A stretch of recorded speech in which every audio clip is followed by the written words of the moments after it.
My name is Helena. I'm 59 years old, and I never thought the boy I raised with all my love would turn his back on me when I needed him most. I've always believed that motherhood was the purest form of love, the kind that doesn't demand anything in return. When I became a mother at 25, I promised myself that no matter what life threw my way, I would protect my child, nurture him, and give him the world if I could. And for most of my life, that's exactly what I did. My son, Damien, was my pride, my reason for getting up every morning. His father, Daniel, was a kind man, a high school chemistry teacher who adored his little boy. But fate can be cruel.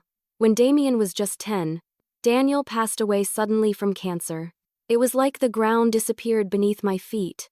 I was left with a mortgage, a child who didn't understand why his father wasn't coming home, and a future that looked darker than I'd ever imagined. But I was determined. I took up extra tutoring jobs, worked long hours at the elementary school, and did everything I could to make sure Damien never felt deprived. I made his favorite meals, helped him with every science project, and clapped the loudest at every school event. I kept every drawing he made, every note he wrote me on Mother's Day. When he got accepted into college, I cried tears of joy. I remember the night before he left, he hugged me tight and said, "Mom, I'll make you proud. I promise I'll take care of you one day." Those words became my comfort through the years he was away. Money was tight back then, but I made it work. I sold Daniel's old car, skipped vacations, and even pawned the gold bracelet my mother gave me. Every dollar went toward Damien's tuition, rent, and books. I didn't mind. After all, I was investing in his future, and in mine too, in a way. When he graduated, I felt like all those sleepless nights and empty savings accounts had finally meant something. He was so confident, standing there in his cap and gown, grinning at me from the stage. I remember thinking, Daniel, our boy made it. After college, Damien got a job in real estate in the city. It was a huge step up, good money, nice clothes, and the kind of lifestyle I never had. At first, he called often, checking on me every weekend. But as time went on, the calls became less frequent. Then they turned into short texts. "Busy, Mom. Talk later." Later never came. I tried to visit him a few times, but he always had an excuse: work, meetings, traveling. I told myself he was just focused on his career and that I should be proud. But as the months went by, the silence between us grew heavier. Then, about a year ago, I started feeling weak. I'd get dizzy doing simple chores, like watering the garden or folding laundry. At first, I brushed it off as age catching up to me. But one morning, I fainted in the kitchen. My neighbor found me and rushed me to the hospital. That's when the doctors told me I had a heart condition, one that needed ongoing treatment. The hospital bills came like an avalanche, test after test, medication after medication. My small pension barely covered utilities and groceries, let alone medical expenses. I tried to stay calm, but each envelope in the mail made my chest tighten. One evening, I sat at the table staring at the pile of bills, feeling utterly defeated. My hands shook as I reached for the phone and dialed Damien's number. I hated asking for help, but he was my son. Surely, he'd understand. When he answered, I could hear noise in the background, laughter, music, the clinking of glasses. He sounded cheerful, carefree. "Hey, Mom! What's up?" I hesitated before speaking. "Damien, honey, I hate to ask you this, but I'm struggling with my hospital bills. The treatments are expensive, and Before I could finish, he sighed audibly. "Mom, come on. I'm really busy right now. Can we talk about this later? Please, Damien. I wouldn't ask if it weren't serious. I just need a little help getting back on my feet." There was a long pause. When he finally spoke again, his voice was cold. "Mom, I can't keep bailing you out. You need to learn to manage your money better. I've got my own responsibilities now." I froze. My heart pounded, not from illness but from disbelief. "Bailing me out?" I whispered. "Damien, I've never asked you for a thing. Everything you have, your education, your career, I gave up my life for it." He didn't answer right away. Then he said flatly, "That was your choice, Mom. I didn't ask for that." The line went silent after that. I sat there, phone in hand, staring at the wall as tears streamed down my face. That night, I didn't sleep. The pain in my chest wasn't from my condition this time, it was from the realization that the boy I raised, the one who once promised to take care of me, had turned into someone I barely recognized. Bold cliffhanger. And when the sun rose the next morning, I realized that my life and my faith in my only son would never be the same again.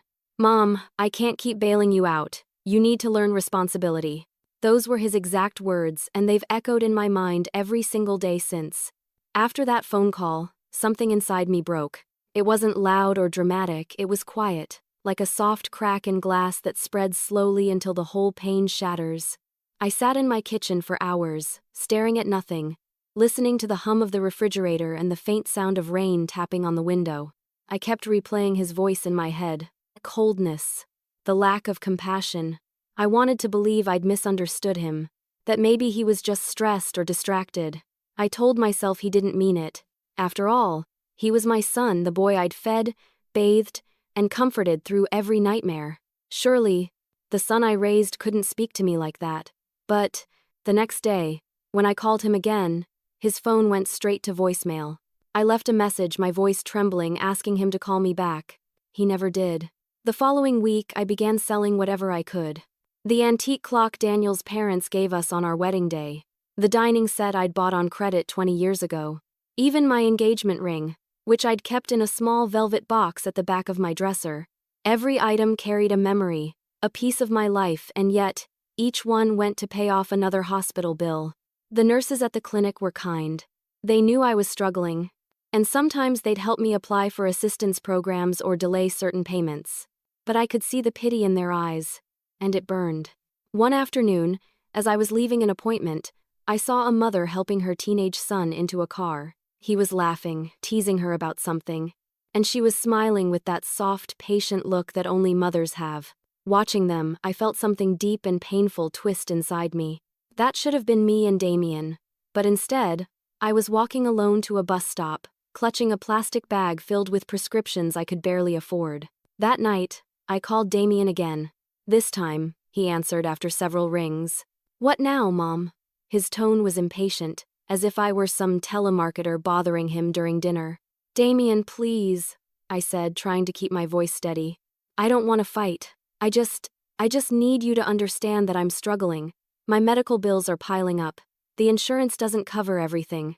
I thought maybe you could—" He interrupted me sharply. "I told you, Mom, I can't help you every time something goes wrong. You have to stop depending on me." "Depending on you?" I repeated, my heart pounding. "Damien, I raised you alone after your father died. I worked 2 jobs to send you to college. You never went hungry, never went without. How can you say that to me?" He sighed, clearly irritated. "Mom, you chose to do all that. I didn't ask you to." Those words cut deeper than any knife. I wanted to scream, to remind him of every sacrifice, every tear, every sleepless night, but what would be the point? He'd already built a wall around his heart, so I swallowed my pride. "All right, Damien," I said quietly. "Take care of yourself." And I hung up. The next few days were some of the loneliest I've ever experienced. I stopped answering the phone because I couldn't bear to hear anyone ask how I was. I smiled at my neighbors when they waved but avoided conversation. I cooked less, slept more, and tried not to think about how empty my life had become. One Sunday, my friend Clara from church came to visit. She brought soup, flowers, and her usual warmth. She'd been my friend for over 20 years, a widow like me, kind and steady. As soon as she saw me, she frowned. "Helena, you look exhausted," she said softly. "What's going on?" And, at first, I lied.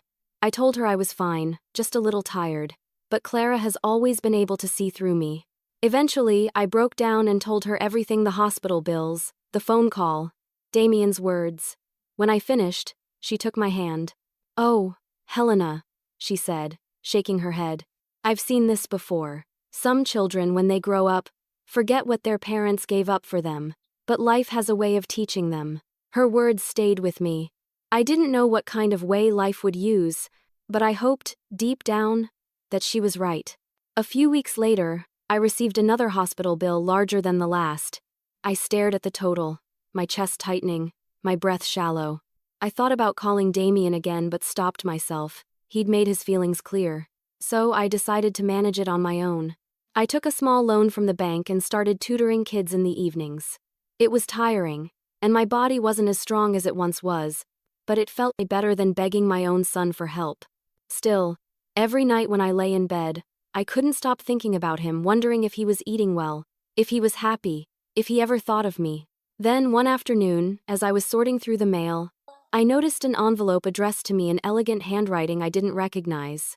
I opened it, expecting perhaps a church notice or charity letter, but instead it began with the words, "Dear Mrs. Lewis, my name is Lila. I'm engaged to your son, Damien, and I wanted to personally reach out to you." For a moment my heart lifted. Maybe she was kind. Maybe she was reaching out to mend things between us. But as I kept reading, the tone changed. She wrote that she and Damien were planning a beautiful wedding at a vineyard and that they hoped family could contribute something meaningful to help make it special. I sat there, my hands trembling, staring at the page in disbelief. They hadn't visited me in months, hadn't even checked if I was alive, and now they wanted money for their wedding. And in that moment, a slow, quiet anger began to rise inside me, the kind that doesn't fade but waits, patient and deliberate, for its time to strike. The letter was polite, even sweet, until I reached the part where she asked me to contribute something meaningful to their wedding. At first, I thought I must have misread it. I blinked, reread the line, and then the next. The tone was flowery and full of charm, the kind of thing people write when they're trying to sound gracious while asking for something they have no right to. Lila's handwriting was perfect, looping and elegant, every word carefully chosen, but the meaning underneath it all was clear as day. She wasn't writing to build a relationship with me. She was writing to ask for money. I set the letter down on the table and stared at it for a long time. There were still unpaid hospital bills sitting right beside it, some with red stamps screaming past due. The contrast made me want to laugh, a bitter, humorless laugh that stuck somewhere deep in my throat. They wanted me to contribute. I, who could barely afford my heart medication. I, who hadn't seen my son in nearly a year. I, who had begged him for help and been told to learn responsibility. It felt like the universe was mocking me. I picked up the phone and dialed Damien's number. It rang and rang before finally going to voicemail. I left a message, calm, polite, but cold. "Damien, I got a letter from your fiancé. Please call me back. We need to talk." He never did. That night, I couldn't sleep. I lay in bed thinking about all the years I spent holding him when he was sick, cheering him up when he failed a test, cooking his favorite meals when he came home late from school. I'd done it all with love, not because I expected repayment, but because that's what mothers do. Still, I had always believed that love would come back around in some way. I was wrong. The next day, I reread Lila's letter. The more I looked at it, the more I saw the subtle arrogance behind her words. She'd written things like, "It would mean the world to Damien if you could be part of this joyous event," and, "We know you'd love to see your son's dreams come true." Dreams? What about mine? My only dream now was to live without the fear of losing my home or dying alone. I put the letter back in its envelope and tucked it in the drawer with my bills. I wanted to pretend it didn't exist. But the thought of it haunted me all day, gnawing at my peace like a quiet whisper I couldn't silence. That evening, Clara came by again, bringing me some groceries. She noticed the letter sitting out on the counter. "Who's that from?" she asked. I handed it to her wordlessly. As she read, her eyes widened, and then she let out a soft, disbelieving chuckle. "She's asking you for money? For their wedding?" I nodded, trying not to cry. "They haven't even visited me, Clara. Not once, since I got sick." Clara shook her head, her face tightening. "Some people only remember family when it's convenient. You gave that boy everything, Helena. He's forgotten where he came from." Her words stung because they were true.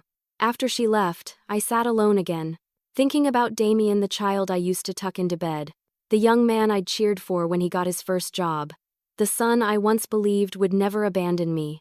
I tried to picture how he could live with himself, how he could go to fancy restaurants, wear expensive suits, plan weddings while I sat here, rationing medication and deciding which bill could wait another week. For the first time in my life, something inside me shifted. It wasn't rage, not exactly. It was colder than that, sharper, quieter. I realized that I had spent my entire life giving, forgiving, and waiting for the people I loved to do the right thing. But life doesn't reward patience when the people around you are selfish. Later that night, I walked to my bedroom mirror. I studied my reflection, the gray in my hair, the wrinkles carved by years of worry and sacrifice. the tired eyes of a woman who had given everything and received nothing in return. Enough, I whispered to myself. I meant it. The next morning, I took out a notebook and began listing what I had left: my house, my pension, my savings, a small life insurance policy. It wasn't much, but it was something. I realized then that all of it would likely go to Damien when I was gone. The thought made my stomach twist. He didn't deserve it. Not anymore. That's when Clara's words from weeks earlier came back to me. You'll see their true colors when they think you're gone. I spent the rest of that day thinking about my life, about legacy, justice, and the power a mother holds even after death. For so long, I'd believed my worth depended on how much I gave. But now, I started to wonder what might happen if I took control instead, if, for once, I put myself first. The idea scared me at first. It felt unnatural to think about revenge, even gentle revenge. But this wasn't about cruelty. It was about fairness, about finally standing up for the woman I used to be before life and love broke her down. By the time the sun set, I had made up my mind. I was going to change everything. That night, as I sat alone in the silence of my home, a dangerous and deliberate idea began forming in my mind, one that would change my son's life forever. I decided to rewrite my will, but not the way anyone expected. When I woke up the next morning, the thought was still there, sharp and steady, like a new pulse running through my veins. I brewed my coffee, sat at the kitchen table, and stared at the rising steam while the morning light poured through the curtains. For the first time in months, my mind felt clear. I had spent years thinking of my estate, my little house, my savings, my pension as something to pass down to Damien. It was what parents were supposed to do, right? Leave something behind for their children. But now, the idea felt wrong. Damien had stopped being a son the moment he turned his back on me. If love could fade that easily, then inheritance meant nothing. I pulled out a pen and a notepad and began to make a list of everything I owned. The numbers weren't much, but they were the result of decades of sacrifice. My home, the one Daniel and I had built from scratch. The old car sitting in the driveway. My small collection of jewelry, most of it sentimental rather than valuable. A modest life, but an honest one. Then I looked at the other column: my debts. Hospital bills. Credit card balances. The constant reminders of how fragile life had become. But even after paying off what I owed, there would still be something left. Something that could make a difference if I gave it to the right person. That's when I remembered the children's home downtown Street Agnes Haven. I'd volunteered there a few times over the years, reading to the kids and helping with their homework. They were good children, polite, kind, grateful for every little thing. Most had no families, no one to fight for them. Unlike Damien, they still knew how to say thank you. The decision felt right the moment I thought of it. Those children deserved the help more than my ungrateful son ever would. I called my lawyer, Mr. Abrams, and asked for an appointment. He'd helped Daniel and me write our first will decades ago. His voice was calm, reassuring, just as I remembered. Of course, Mrs. Lewis. Come in tomorrow at 10. That night, I didn't sleep much. I lay awake thinking about Daniel, about what he'd say if he could see the state of things now. I imagined him shaking his head, disappointed, not in me but in what our son had become. He'll learn, Helena, I imagined him saying. One day, he'll understand. The next morning, I dressed carefully, as if preparing for something sacred. I wore Daniel's old watch and my favorite blue cardigan, the one Damien had bought me years ago before his heart hardened. I looked in the mirror one last time and whispered, "Let's do this." When I arrived at Mr. Abrams' office, he greeted me warmly. His office smelled faintly of coffee and old paper, and sunlight streamed through tall windows. I told him I needed to make changes to my will, urgent ones. He hesitated. Of course. May I ask if something's happened with your son? I smiled sadly. Let's just say I've finally opened my eyes. He nodded, understanding immediately. Some truths don't need explaining. We sat together for over an hour, going through every detail. I told him I wanted to leave the entirety of my estate to Street Agnes Haven. The house, the savings, everything. Damien was to receive nothing. He raised an eyebrow. Nothing. At all? Not a dime, I said firmly. He's had more than enough from me already. Mr. Abrams was quiet for a moment. Then he said gently, "Are you sure about this, Mrs. Lewis?" "It's a big decision." I met his eyes. "I've never been more sure of anything." When the new will was printed and placed before me, My hands trembled slightly as I signed it. The pen felt heavier than it should have, as if it carried the weight of all the years I'd spent forgiving what didn't deserve forgiveness. Afterward, I asked him to keep everything confidential. "Please don't contact my son," I said. "If he finds out, he might try to interfere." Mr. Abrams promised he'd keep it sealed and protected. "You have my word," he said. As I left the office, the cool morning air hit my face, and for the first time in a long while, I felt free. It was as if I'd finally taken back something I didn't realize I'd lost: my dignity. On the walk home, I passed a florist shop and stopped to buy myself a single lily. The woman behind the counter smiled and said, "Is it for someone special?" I smiled back. "Yes," I said softly. "For me." When I got home, I placed the flower in a vase on my kitchen table and sat beside it, watching the petals unfold. There was a quiet beauty in the act, a symbol of something new beginning, even as something old was ending. That evening, as I ate dinner alone, I allowed myself a small smile. Damien might have forgotten his mother, but I hadn't forgotten who I was. I was still the woman who survived losing her husband, raising a child alone, and fighting through every storm life threw at her. And now I was the woman who refused to let her kindness be mistaken for weakness ever again. But I didn't know that fate was about to test that strength, and that my son's greed would soon return in a way that would shake the last fragile piece of my heart. A few weeks passed after I signed the new will. Life settled into a strange sort of calm. I still had my bad days, the fatigue, the dizzy spells, the quiet nights when I missed Daniel and wondered what he'd think of all this, but inside, something had shifted. I no longer felt powerless. Then, one gray afternoon, everything changed again. I was in the kitchen preparing a pot of soup when my vision suddenly blurred. The floor tilted beneath me, and before I could reach for the counter, the world went black. When I woke up, I was in the hospital, an oxygen tube in my nose and the steady beep of a monitor beside me. A nurse was adjusting my IV. Her face softened when she saw me awake. "You gave us quite a scare, Mrs. Lewis," she said gently. "You collapsed from exhaustion and low oxygen levels. You're going to be all right, but you need rest."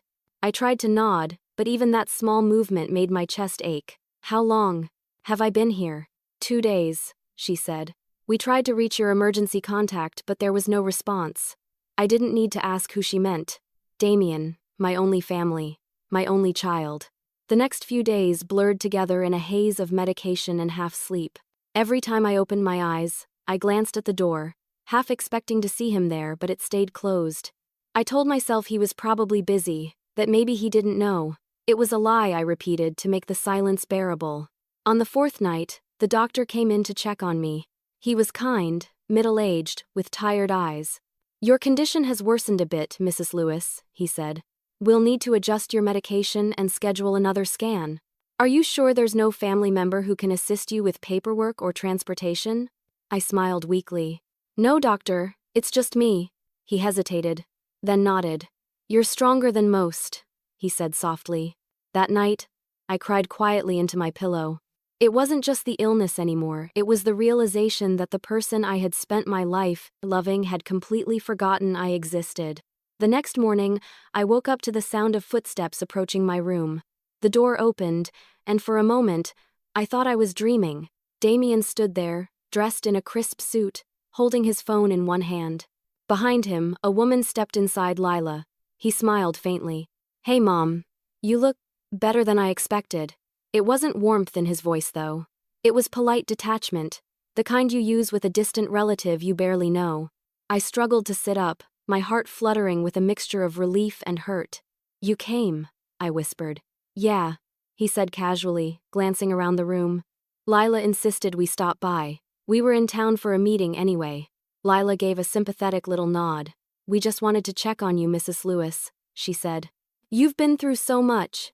Her tone was sugary sweet, but her eyes flicked quickly to my bedside table where my handbag and documents lay. "I'm fine," I said, trying to sound stronger than I felt. "The doctors say I'll recover if I take care of myself." Damien leaned against the wall, scrolling through his phone. "Good to hear," he muttered. Then, without looking up, he added, "Hey, I got a message from Mr. Abrams. Something about your will?" I froze.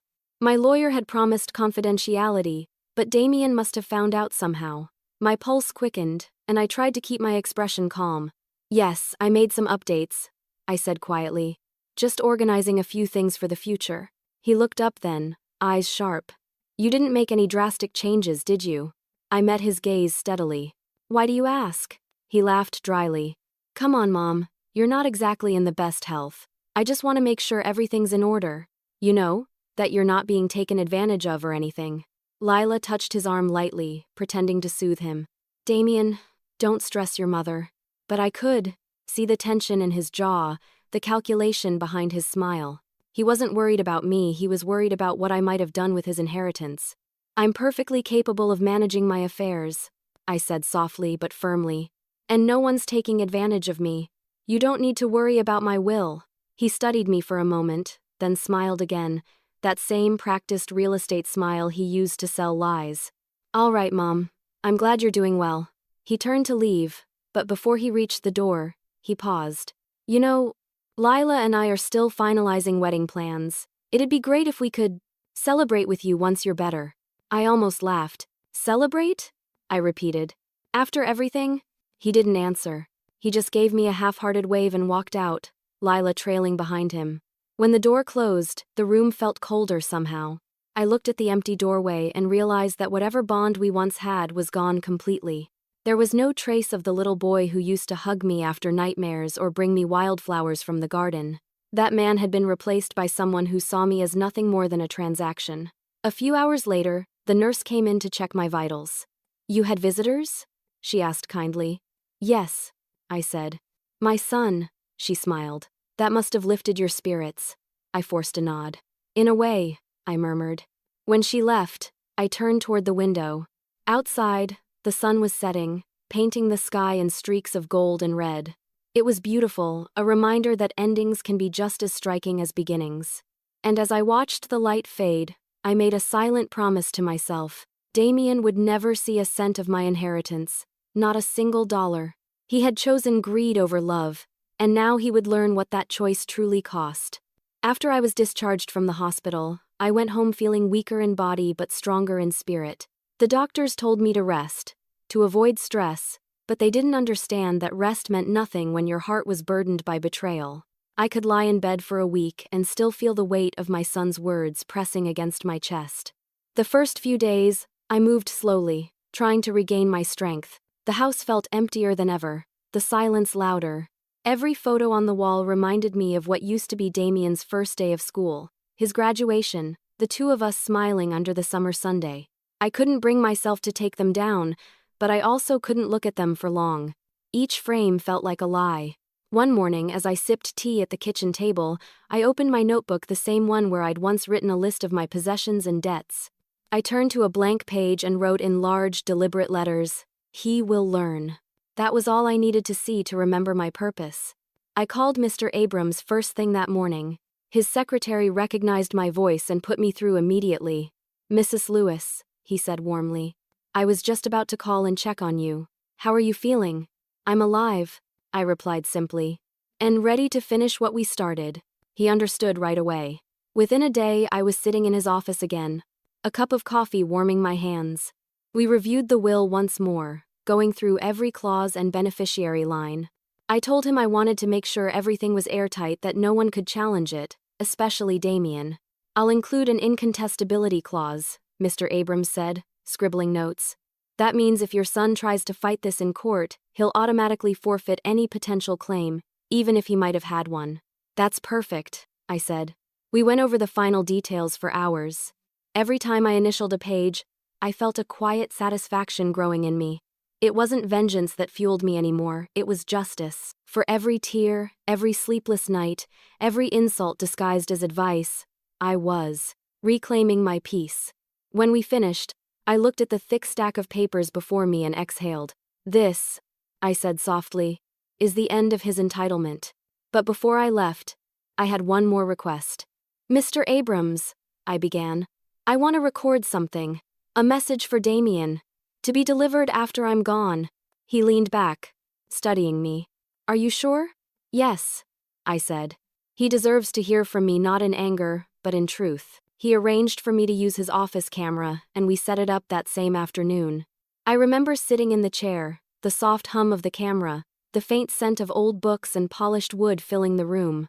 I took a deep breath and looked straight into the lens. "Hello, Damien," I began, my voice steady but filled with years of pain and love tangled together. "If you're watching this, then I'm gone. And if you're wondering why you're hearing from me this way, it's because there was no other way you would listen." I spoke for nearly 20 minutes. I told him everything, how it felt when he ignored my calls, how the bills piled up, how his words shattered me. I reminded him of the nights I stayed awake so he could study, the sacrifices I made to build his future. And then, I told him why I had changed my will. "It's not because I hate you," I said softly. "It's because I love you enough to teach you what love really means. I gave you everything, and you gave me silence. Now, I'm giving to children who still know how to love without expecting anything back." When I finished, there were tears in my eyes. But I didn't cry. I just smiled faintly and said, "Goodbye, my son." Mr. Abrams stopped the recording and placed the USB drive in a sealed envelope labeled, "For Damien Lewis to be delivered upon my passing." He slid it into the safe behind his desk and turned the lock with a quiet click. Walking home afterward, I felt strangely light. I had done what needed to be done. There was nothing more to fear, no guilt left to carry. That evening, I called Clara and invited her over for tea. She noticed the calm in my voice right away. "You sound different," she said, studying me as she sat down. "I suppose I am," I replied with a small smile. "I've made peace with everything." She nodded, though I could see she didn't quite understand. "Whatever you did, I hope it brings you peace." "It already has," I said simply. Over the next few weeks, I went about my days quietly. I baked again, tended my garden, even joined Clara for church on Sundays. For the first time in months, I felt alive, not because my circumstances had changed, but because I had reclaimed control. But peace, I learned, never lasts long when others are ruled by greed. One afternoon, as I was returning from the market, I noticed a car parked outside my house, a sleek black sedan I didn't recognize. The engine was off, but I could see movement inside. When I got closer, my stomach dropped. It was Damien. He stepped out, looking tense, his jaw set. His suit was immaculate, but his eyes were wild. "Mom," he said sharply. "We need to talk." I froze on the sidewalk, clutching my grocery bag. "About what?" "You changed your will," he snapped. "I know you did. Mr. Abrams refused to tell me anything, but I know you went behind my back." I took a slow breath, meeting his glare with calm. "You're right, I did, and I don't owe you an explanation." His face reddened. "You can't just cut me out like that," he shouted. "Everything you have, everything you built, it's supposed to be mine." I looked at him, this grown man who'd once been a boy with scraped knees and bright dreams, and all I felt was sorrow. "No, Damien," I said softly. "It was never yours. It was only borrowed." He stared at me in disbelief, his fists clenched. "You'll regret this, Mom. You will." Then he turned and stormed back to his car, slamming the door so hard the sound echoed down the quiet street. As I stood there watching him drive away, I didn't feel regret. I felt something far stronger: resolve. He could threaten, yell, and twist the truth all he wanted. But for the first time in my life, I had made a choice for me, and nothing he said or did would ever undo it. The days after Damien's outburst were heavy with unease. I tried to go about my usual routines, watering the garden, reading by the window, calling Clara every evening, but the peace I'd found began to crack at the edges. His words, "You'll regret this, Mom," echoed in my head like a low, distant thunder. A week later, my fears became reality. It was late afternoon, and I was in the living room sorting through some old family photos when I heard a car screech to a stop outside. Before I could even stand, the front door flew open so hard it slammed against the wall. Damien stormed in, his face flushed red with fury. "What have you done?" he barked. I froze. "Damien, you can't just—" He cut me off, waving a crumpled piece of paper in his hand. "Don't play dumb. I know everything. You've gone completely insane, cutting me out of your will and giving everything to some random orphanage." I blinked, stunned. He wasn't supposed to know the details. Mr. Abrams had promised discretion. "How did you find out?" I asked quietly. He sneered. "I have my ways.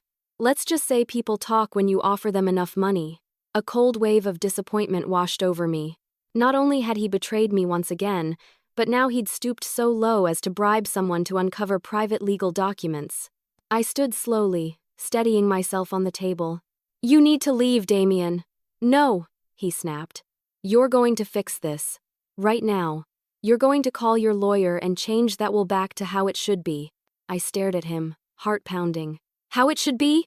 "Yes," he shouted. "Everything you own, your house, your savings, it's all supposed to come to me. I'm your son." There it was again. That word. Supposed. I took a slow breath, trying to calm the trembling in my hands. "Damien, being my son doesn't entitle you to my life's work. You seem to have forgotten that love isn't a contract." He slammed his fist on the table so hard a photo frame fell and shattered on the floor. "Stop talking in riddles, Mom. You don't know what you're doing. You're letting bitterness cloud your judgment." I bent down and picked up the photo. Daniel, Damien, and me on a beach years ago. The glass was cracked right through the center of Damien's smile. "Bitterness?" I whispered. "You abandoned me when I needed you most. You left me to drown in medical debt while you lived your perfect life." "This isn't bitterness, Damien, it's clarity." He paced the floor, running his hands through his hair. "You're being manipulated. That lawyer's taking advantage of you, filling your head with nonsense." I shook my head. "Mr. Abrams is one of the most honest men I've ever met. The only person who's ever tried to take advantage of me is standing in this room." His face twisted, a cruel smirk forming. "You really think that little orphanage deserves your house? Those kids don't even know you exist." "They don't have to," I said calmly. "They'll feel what love looks like, even if it's from someone they've never met. That's more than I can say for you." He froze, the words hitting him like a slap. For a brief second, I thought he might soften, that maybe, just maybe, he'd finally realize how far he'd fallen. But then his expression hardened again, the greed reasserting itself. "You're going to regret this, Mom," he repeated, his voice low and venomous now. "You're old, sick, and alone. You think those charity people are going to take care of you? When you're gone, all they'll care about is your money. You can't trust anyone but family." "Family?" I asked quietly. "Real family doesn't appear only when inheritance is involved." He clenched his fists, then pointed at me. "If you don't fix this, I'll contest it. I'll take you to court. I swear I will." I met his glare without flinching. "You can try," I said, "but you'll lose. I've made sure of it." For a moment, neither of us spoke. The only sound was the faint ticking of the clock on the wall. Then, with a shout of frustration, he kicked the chair beside him and stormed toward the door. As he grabbed the handle, I said softly, "Damien." He stopped, his back still to me. "I used to think that no matter what happened, you'd find your way back to kindness. That maybe time would remind you of the boy you used to be. But looking at you now..." I paused, my throat tightening. "I don't even recognize my own son." He turned halfway, his eyes burning with resentment. "Then maybe you never knew me at all," he spat before slamming the door behind him. The silence that followed was deafening. I stood there for a long time, staring at the broken photo on the floor. Finally, I picked it up and ran my finger along the crack. I thought of Daniel, of how much he'd loved Damien, how proud he would have been to see him succeed. And then I imagined his heartbreak if he could see what that success had turned his son into. As the sun dipped below the horizon, the house grew darker, the shadows stretching long across the walls. But in that darkness, something inside me steadied. I no longer felt fear. I no longer felt sorrow, only resolve. Damien could rage, threaten, or even try to destroy me, but the one thing he could never take away again was my peace. And deep down, I knew this wasn't over. Whatever storm was coming, I was ready for it. The next morning, I woke up to the sound of something clattering outside. At first, I thought it was just the wind or maybe the neighbor's cat knocking something over, but when I stepped out onto the porch, I froze. My car's windshield was shattered. Glass glittered across the driveway like ice, and someone had taken what looked like a key or a knife to the side of the car. Scratched into the paint, in jagged letters, were the words, "Ungrateful." For a moment, I couldn't move. My stomach turned cold, and my hands started shaking. I looked around the street, quiet, still, peaceful as ever. No one was outside, no movement, no sound, just the whisper of the wind through the trees. I called the police, my voice trembling as I explained what had happened. They arrived quickly, two young officers who looked barely older than Damien had been when he went off to college. They took photos, asked questions, and one of them promised to file a report. "It's probably just vandalism, ma'am," the taller one said gently. "Kids acting out." I nodded. Though we both knew it wasn't kids. It was personal. After they left, I sat on the porch steps for a long time, staring at the damaged car.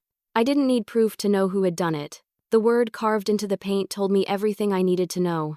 Still, I couldn't bring myself to say his name out loud. It hurt too much. That evening, Clara came over after hearing from one of the officers she knew through church. When she saw the car, she gasped. "Helena, this is awful. Do you think?" I nodded. "I don't think, Clara. I know." Her face hardened. "You have to do something. You can't just let him scare you like this." "I'm not scared," I said quietly. "I'm disappointed." She sat beside me and squeezed my hand. "You've always had such a big heart. But sometimes, people like that, they see kindness as weakness. You can't let him win." I smiled sadly. "I won't, I promise." That night, I couldn't sleep. Every sound outside made my heart jump. The creak of the floorboards, the groan of the old pipes, all of it felt like a warning. Around midnight, my phone buzzed with a text from an unknown number. It said, "You'll regret this." Just 4 words. No name. No emoji. Nothing else. I stared at it for a long time before pressing the power button and turning my phone off. The fear that gripped me wasn't for my safety, it was for my son's soul. I kept thinking, what happened to you, Damien? When did you become capable of this? The next morning, I went down to the police station to show them the message. The officer at the front desk glanced at it and sighed. "It's hard to trace anonymous numbers like this, ma'am. Do you have any proof of who might have sent it?" I hesitated before saying his name. "My son." He looked at me with something between pity and disbelief, as though he couldn't fathom a child turning on his own mother. "I'll add it to the report," he said gently. When I got home, I decided to install a small security camera on my porch. The neighbor's teenage grandson helped me set it up. I told him it was just for peace of mind, but he looked at me with quiet understanding. "Don't worry, Mrs. Lewis," he said. "We'll keep an eye out." That evening, I sat in my armchair watching the footage on my tablet, the empty driveway, the quiet street, the slow sway of the trees in the wind. It all looked so normal, so ordinary, and yet beneath that calm surface, I knew something was brewing. A few nights later, I was awakened by headlights flashing through my window. I pulled back the curtain and saw a car idling at the end of my driveway. My heart raced as I squinted to see who was inside. The windows were tinted, but I could make out the outline of a man in the driver's seat. He sat there for nearly 10 minutes before driving off. The next morning, the camera had caught it all. The timestamp, the car, the stillness. No license plate, but I knew that silhouette. Recognized that posture anywhere, the way he leaned his arm on the window, the tilt of his head. It was Damien. Later that afternoon, I went to see Mr. Abrams again. When I told him everything, his brow furrowed deeply. "Mrs. Lewis, this has gone far beyond family tension. If your son continues to harass you, you may need to file a restraining order." "I don't want to destroy what little chance there is for him to change," I said. He sighed. "You're still trying to protect him, even now." "I suppose I am," I admitted softly. "But not out of love anymore. Out of habit." He nodded slowly, understanding. I left his office feeling drained but resolute. The decision I'd made months ago to leave everything to the children's home now felt even more justified. If anything, it gave me strength. Every act of cruelty from Damien only proved how right I'd been. That night, Clara called to check on me. "Are you sure you're safe there alone?" she asked. "I'm fine," I told her. "I have the camera, the locks, and my peace of mind. That's more than I've had in years." Still, as I lay in bed that night, I couldn't shake the feeling that this wasn't the end of it. I knew Damien. He wasn't the type to give up when he wanted something, especially money. I drifted off to sleep with that uneasy thought circling my mind like a shadow that refused to fade. And when I woke up the next morning to a soft knock at my door, I already knew it wasn't a neighbor or a friend. It was something else, another storm about to break. When I opened the door, I found a woman standing there with a clipboard in her hand. She introduced herself as a social worker from the county office. "I'm here to perform a wellness check, Mrs. Lewis," she said politely. We received a report about potential cognitive concerns regarding your ability to manage your finances. For a moment, I just stared at her, stunned into silence. Then, slowly, it hit me. Someone had filed a report to have me declared incompetent, and I didn't need to ask who. The woman on my porch had a kind face and a calm voice, but the clipboard in her hand carried something far colder power. "I'm Mrs. Green from the County Adult Services Office," she said softly. "This is just a standard evaluation, nothing to worry about." Nothing to worry about. Those words echoed in my head as I stepped aside to let her in. I'd been a teacher for over 30 years. I knew the polite tone people used when they were about to judge you but didn't want to sound cruel. She sat across from me at the kitchen table and began asking questions, ticking boxes on her form as she went. "Do you manage your own finances, Mrs. Lewis?" "Yes." "Do you live alone?" "Yes." "Do you have any relatives who assist you?" I hesitated for only a second. "No." She nodded thoughtfully. "Our office received a report claiming there may be concerns about your ability to make sound financial decisions." I folded my hands to hide the tremor that had started in them. "May I ask who made that report?" "I'm afraid that information is confidential," she said gently. Of course it was, but I didn't need her to say it. I could almost hear his voice behind those words. "She's not thinking clearly. She's sick. Someone must be manipulating her." Mrs. Green continued her questions, walking through each room, inspecting quietly like she was confirming whether I was capable of taking care of myself. I showed her my organized bills, my medication schedule taped to the fridge, the neatly labeled folders of hospital paperwork. "Everything seems in order," she said finally, closing her binder. "I've been managing my home for decades," I replied calmly. "I may be getting older, but I'm not incompetent." Her expression softened. "I can see that, Mrs. Lewis. You're doing just fine." She paused. Then, Nick added quietly, "Sometimes these reports come from well-meaning family members who don't understand how independent their elders still are." I smiled faintly. "Well-meaning," I repeated. "Yes, I suppose that's one way to describe it." She stayed another 10 minutes, chatting about her own mother, who was roughly my age. I could tell she pitied me, not for my health, but for what she suspected that my son was behind all of this. When she left, I stood by the door for a long time, staring at the empty street. My chest felt tight, but it wasn't fear anymore, it was heartbreak mixed with disgust. Damien had crossed a line. It wasn't enough that he'd refused to help me. It wasn't enough that he'd destroyed my car or sent threats. Now, he wanted to take away my very autonomy. He wanted to own me. That evening, I called Clara. The moment she heard my voice, she knew something was wrong. "What happened, Helena?" I told her everything about Mrs. Green, about the report, about the quiet humiliation of having a stranger walk through my home to decide whether I was sane. Clara's outrage was immediate. "That's unforgivable," she said. "He's trying to have you declared unfit so he can take control of your finances. I've seen it before, Helena. You need to protect yourself." "I already have," I said. "The will is final, he can't touch it." "That's good," she said, though her voice softened. "But maybe you should consider moving in with someone, at least for a little while, just until things calm down." I shook my head even though she couldn't see me. "No, this is my home. I built it. I raised him in it, and I'll stay here until the day I die." She sighed but didn't argue. She knew there was no changing my mind once I'd decided something. After hanging up, I sat by the window and looked out at the streetlights flickering on one by one. The shadows stretched long across the yard, and for a brief moment, I thought I saw a figure standing near the edge of my property. My heart leapt, but when I blinked, it was gone. Maybe it had been a trick of the light, or maybe not. That night, I couldn't sleep. The wind rattled the window panes, and the house creaked like it was whispering secrets.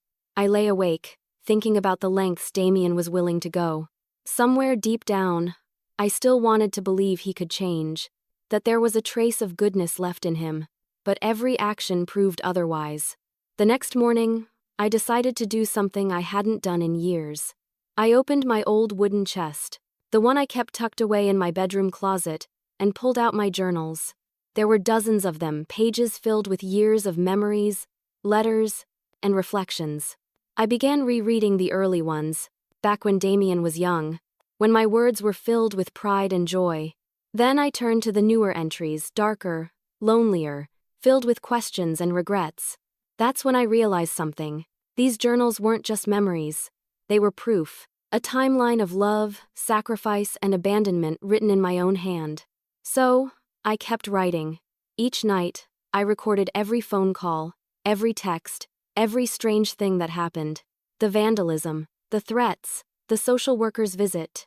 If Damien wanted to challenge me again, he'd find that the woman he once dismissed as weak had become meticulous. A few days later, I received a call from Mrs. Green. "I wanted to let you know, Mrs. Lewis, that I've closed the report," she said kindly. "There's nothing wrong with you. You're fully capable of managing your own life." Relief washed over me, but it was mixed with sorrow. "Thank you, Mrs. Green," I said softly. "You've been very kind." Before hanging up, she hesitated. "If I may, Mrs. Lewis, I've seen many cases like this. It's always hardest when it comes from family. Please take care of yourself." "I will," I said. The call ended. I sat in silence. Outside, the autumn wind rustled through the trees, scattering leaves across the lawn. I thought about how fragile everything was: life, trust, love. But I also thought about strength, how it grows in the cracks left behind by pain. I wasn't done yet. Damien thought he could break me down, take control, erase my choices. But what he didn't realize was that every time he tried to hurt me, he made me stronger. I looked down at the last line I'd written in my journal that night. "He's forgotten who I am, but he's about to remember." And I meant every word. The weeks that followed the social worker's visit were strangely quiet, almost too quiet. I tried to convince myself that Damien had given up, that maybe he'd finally realized how wrong he'd been. But deep down, I knew silence was never his way of surrendering, it was his way of planning. The weather was turning cold. Autumn was giving way to winter, and the wind outside carried that faint, metallic chill that seeps into your bones no matter how many blankets you wrap yourself in. My health had been stable for a while, but one night, while I was cooking dinner, I felt a sudden tightness in my chest. It started as a dull ache, then grew sharper, as though invisible hands were squeezing my heart. I reached for my medication on the counter, but my fingers wouldn't steady. The bottle slipped from my hand and rolled under the table. I tried to call out for help, but no sound came. My vision tunneled, my knees gave way, and then nothing. When I woke up, I was back in the hospital, surrounded by machines and that all-too-familiar sterile smell. A nurse was adjusting my IV when she noticed my eyes open. "Welcome back, Mrs. Lewis," she said gently. "You're in the ICU. You had another episode. How bad?" I asked, my voice barely more than a whisper. She hesitated. "Your heart's weaker than before. The doctors want you to take it easy. No stress, no heavy emotions." I almost laughed at that, as if no stress were possible when your only child was waging war against you. Days passed in a haze of medication and fluorescent light.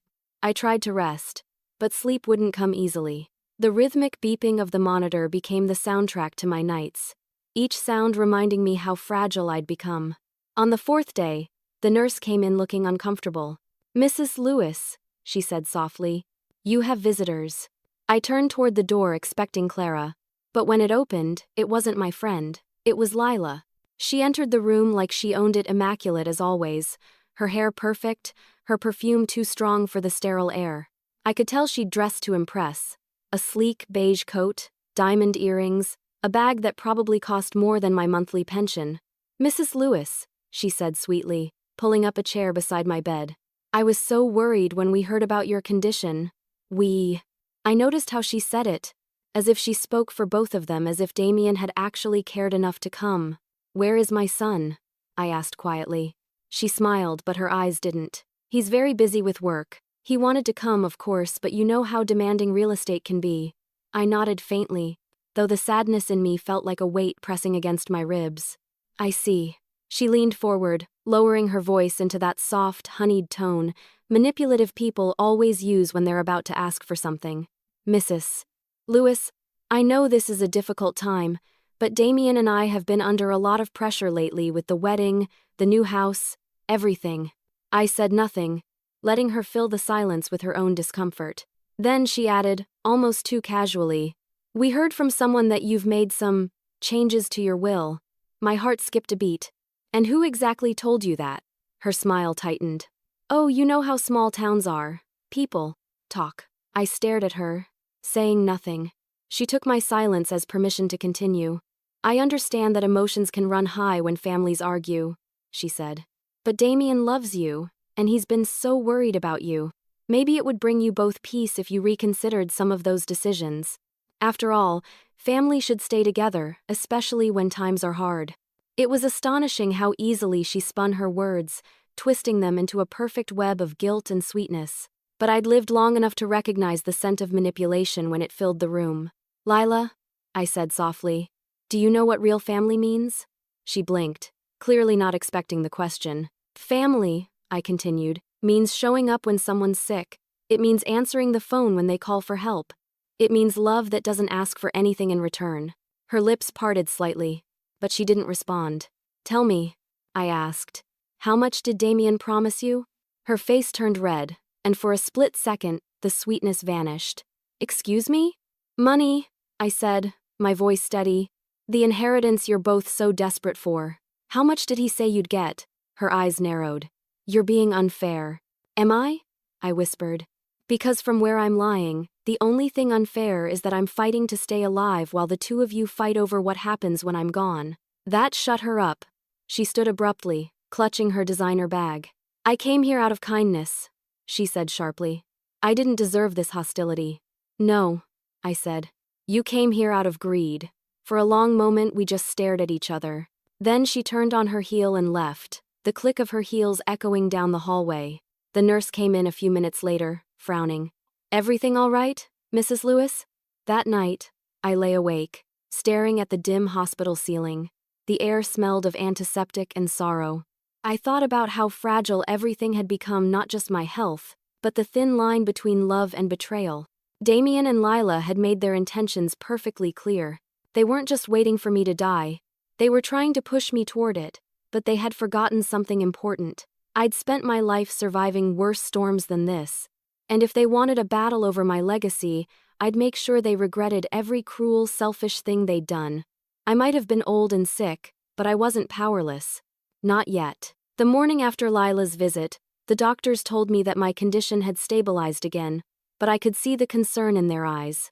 My body was fragile, I knew it, they knew it. The truth was that I didn't have many chances left. Still, hearing it spoken aloud didn't frighten me. If anything, it gave me clarity. I wasn't afraid of dying anymore. I was afraid of leaving this world without finishing what needed to be done. I asked to speak with my doctor privately. He was a kind man, the same one who'd treated me during my first hospital stay. I don't want any more aggressive treatments, I said softly. I just want comfort. He hesitated. Are you sure, Mrs. Lewis? With the right care you might. I've made peace with my time, I said, smiling faintly. But I haven't made peace with everything else. There are still things I need to set right. He nodded, understanding. Then I'll make sure you're comfortable. Later that afternoon, as I rested, a nurse approached my bed. You have a phone call, Mrs. Lewis, she said. Would you like us to bring the line to your room? I knew who it was before she said his name.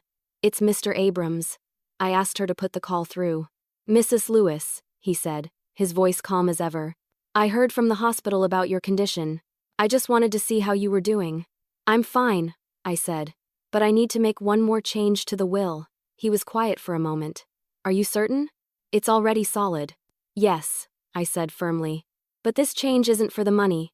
It's for the message. We scheduled a meeting for the next morning. I insisted it be done in person. The nurses didn't like the idea of me leaving the hospital so soon, but I told them it was something I had to do, a final errand of peace. When Mr. Abrams arrived, he helped me into his car. We drove through the quiet streets of town, the world outside bathed in pale winter sunlight.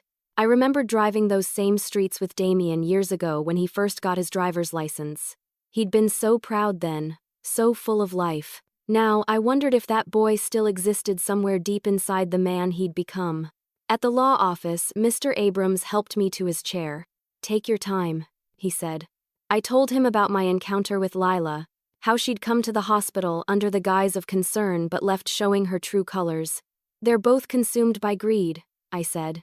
But I don't want to leave this world with bitterness. I just want them to understand. What kind of change would you like to make? He asked. I want to leave a message, I said. A personal one for Damien. You already have the video, but I want a written letter added to the official documentation. It should be delivered along with the will. He nodded, pulling out a fountain pen and blank stationery. Would you like to dictate it? I smiled. No. This one needs my handwriting.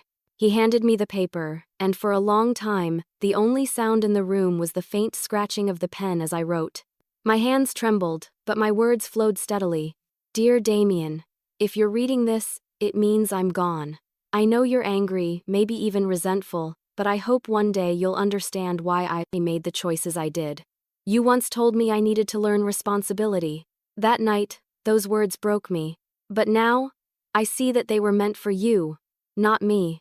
Responsibility isn't about money or inheritance, it's about love, duty, and remembering who raised you when no one else could. I forgive you, Damien. Not because you've earned it, but because I need peace. What you do with your life after this is your own lesson to learn. Mom. When I finished, I folded the letter carefully, sealing it with my initials. Mr. Abrams took it gently, placing it in a separate envelope marked to be handed to Damien Lewis at the time of will reading. As he stored it away, I leaned back in the chair and let out a slow breath. A strange calm filled me, not happiness, exactly, but the relief of knowing that the story was finally complete. Mr. Abrams studied me quietly for a moment. You've made difficult choices, Mrs. Lewis. But I think you've also made the right ones. I smiled faintly. The right thing is rarely the easy thing. He drove me back to the hospital afterward. The ride was quiet, both of us lost in our thoughts. When we reached the entrance, he turned to me. Would you like me to inform Damien of your condition? No, I said. If he wanted to know, he would have asked himself. He nodded, understanding, and helped me back inside. The nurses fussed over me when they saw I was back, but I just smiled and told them I'd needed fresh air. That night, as I lay in my hospital bed, the machines humming softly beside me, I stared out the window at the full moon. It glowed so bright it almost looked like daylight. For a moment, I imagined Daniel sitting beside me, his hand resting over mine the way he used to when we'd watch the moon together. I did it, Daniel, I whispered. I made sure he'll finally see who he's become. The room was silent, except for the steady rhythm of my heartbeat on the monitor. It sounded fragile, but steady. I smiled at that. No matter how broken the heart becomes, it still knows how to keep going, at least until its work is done. And mine was almost done. The days following my visit to Mr. Abrams passed in a blur of fatigue and quiet reflection. I stayed in the hospital a little longer this time, partly because the doctors insisted, and partly because I knew deep down that I didn't have much time left. Everything I needed to do had already been done. The legal papers were sealed, the letter written, the message prepared. All that was left was to say goodbye not to anyone else, but to the life I had lived. Each morning, I woke up to the faint hum of machines and the soft voices of nurses changing shifts. I started to notice how beautiful the smallest things were, the way sunlight broke through the blinds, the warmth of a cup of tea in my hands, the laughter of other patients down the hall. For the first time in a long while, I wasn't thinking about what I'd lost. I was thinking about what I still had, the power to leave behind something meaningful. One afternoon, Clara came to see me. She carried a bouquet of white roses, my favorite. Her eyes looked tired, but her smile was gentle. You look peaceful, she said softly, sitting beside me. I am, I replied truthfully. It's strange, isn't it? To feel peace when everything is ending. She squeezed my hand. Maybe that's what peace really is, finally letting go of what hurt you. I smiled at that. You've always been wiser than me. She stayed for a few hours, chatting about church, her grandchildren, and the children's home that I'd decided to leave my estate to. They were starting a new literacy program, she said. I felt a flicker of warmth in my chest, knowing that, soon, my small contribution would help those children learn, dream, and maybe even build better lives than the one my own son had chosen. After Clara left, I asked the nurse for a small favor. Could you bring me a recording device? I asked. Just something simple. She gave me a curious look but nodded. Of course. I'll find one. When she returned, she handed me a small handheld recorder. I waited until I was alone, then pressed the red button and spoke. Hello, Damien, I began. My voice came out steadier than I expected. If you're hearing this, it means I've gone, and you've probably already learned about the will. I paused, the weight of what I was saying sinking into me. You're angry, I know, you're hurt. But you need to understand that this isn't punishment, it's reflection. Everything I did, I did because I love you. Even when you stopped loving me back, I spent my life giving, and you spent yours taking. And somewhere along the way, I stopped teaching you what mattered most. Maybe that was my failure as a mother, but I'm fixing that now. My eyes filled with tears as I spoke, but I didn't stop. I don't want you to live with guilt. I want you to live with awareness. I want you to wake up one day and realize that money, status, and pride don't fill the emptiness left by love. I want you to see what real generosity looks like, not the kind that expects a return, but the kind that heals others. I smiled faintly as I thought of the children at street. Agnes Haven, the way their eyes lit up when someone paid attention to them. Those children will grow up never knowing me, I continued. But they'll know kindness because of what I've left behind. And in that, I'll live on not in your possessions, but in something purer. I took a deep breath. You once told me I needed to learn responsibility. Well, Damien, now it's your turn. For a long time after I stopped recording, I just sat there, staring at the little blinking light until it faded to black. Then I handed the device to the nurse and asked her to give it to Mr. Abrams. It's part of my file, I told her. It needs to go with the rest. That night, I couldn't sleep. Instead, I stared at the ceiling, thinking of the life that had passed, of the girl I'd been, the woman I'd become, the mother I'd tried to be. There were regrets, yes, but also a strange sense of completeness. Everything in life had led to one final act of truth. The next morning, I asked to be discharged. The nurses protested, but I insisted. I want to go home, I said softly. I want to be in my own house, in my own bed. They finally agreed, arranging for a volunteer to drive me home. When I stepped through the front door, the scent of my old house wrapped around me like a memory, a mix of dust, flowers, and the faintest trace of Daniel's aftershave that still lingered after all these years. I made myself a cup of tea and sat in the living room, gazing out at the small garden where Daniel used to plant roses. The air was crisp, the world quiet. I thought about the years, the struggles, the sacrifices, the laughter that once filled these walls. I thought about Damien's first steps, his first words, his first heartbreak. I thought about the moment he stopped calling me Mom and started calling me Helena when he wanted to sound grown. I closed my eyes and whispered a silent prayer. Please, let him find his way someday. As the sun began to set, I felt an overwhelming calm wash over me.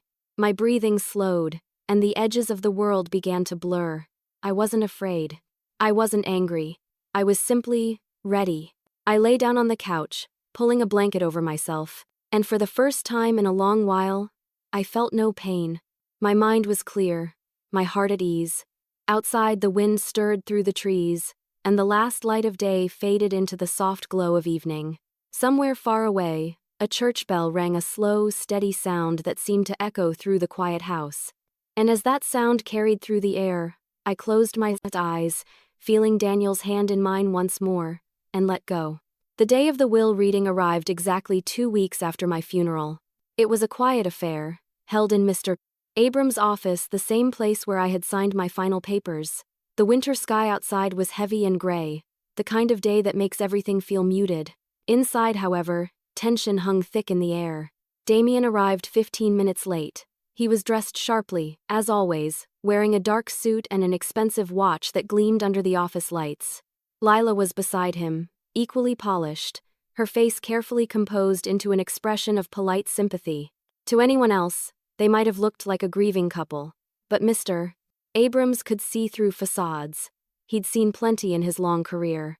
"Thank you for coming," Mr. Abrams said as they sat down. His tone was formal, his hands folded neatly on the table. "I'll read Mrs. Helena Lewis's final will and testament, executed and signed 3 weeks prior to her passing." Damien nodded stiffly, his jaw set. Lila squeezed his hand, though whether it was comfort or control, no one could tell. The lawyer began reading through the formal statements, the identification clauses, the acknowledgement of death, and the declaration that the document superseded all previous wills. Damien's attention started to drift, his eyes fixed on the folder in front of Mr. Abrams. He was waiting for one thing only, the part where his name would appear next to numbers. When it finally did, it wasn't in the way he expected. Item 4. Mr. Abrams read clearly. "To my son, Damien Lewis, I leave no financial assets, no property, and no tangible inheritance of monetary value. The words hung in the air like a thunderclap.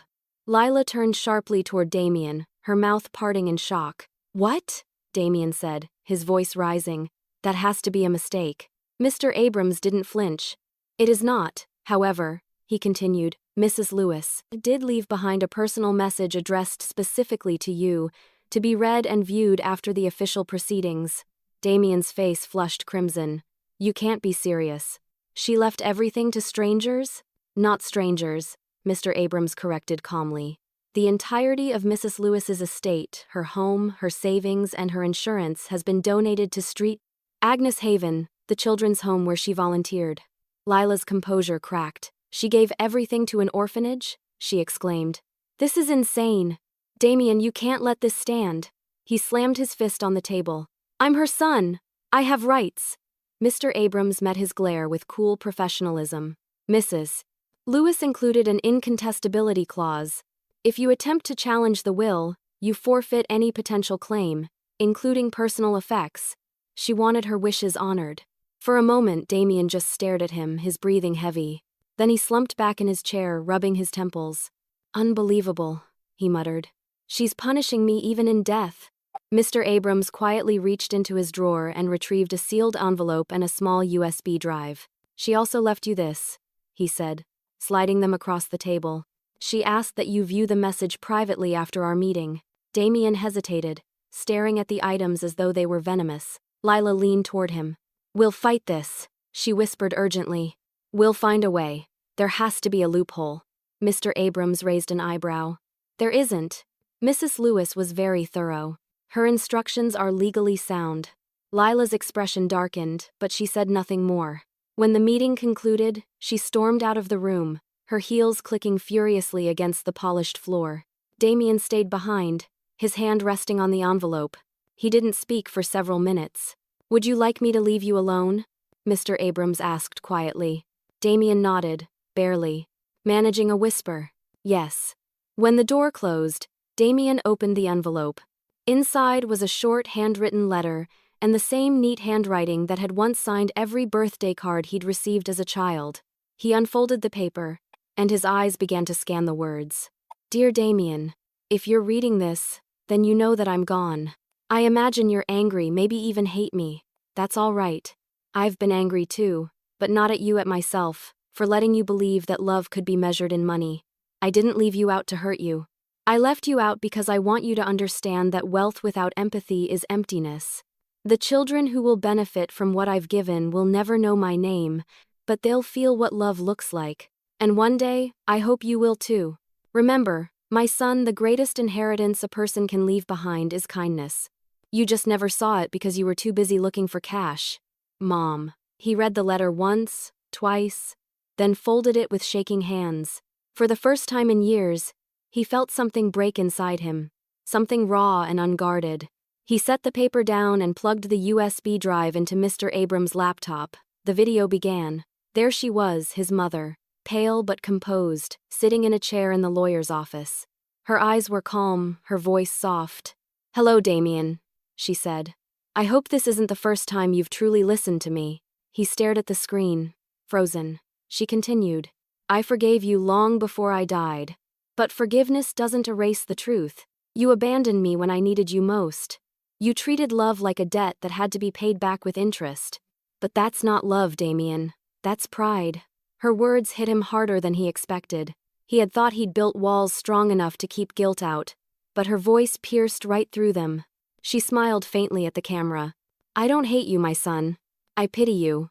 Because, until you learn to give without expecting anything in return, you'll never know what real happiness feels like. But I have faith that you'll change because I raised you better than this." The video ended. For a long time, Damien sat there, staring at the blank screen. Then, without warning, he buried his face in his hands and wept. Not quietly, not politely, but deeply, the way a child cries when he realizes what he's lost can never be replaced. When he finally looked up, Mr. Abrams was standing by the door, silent but understanding. "She loved you, you know," he said gently. Damien nodded, wiping his eyes. "I know," he whispered. "I just didn't deserve it."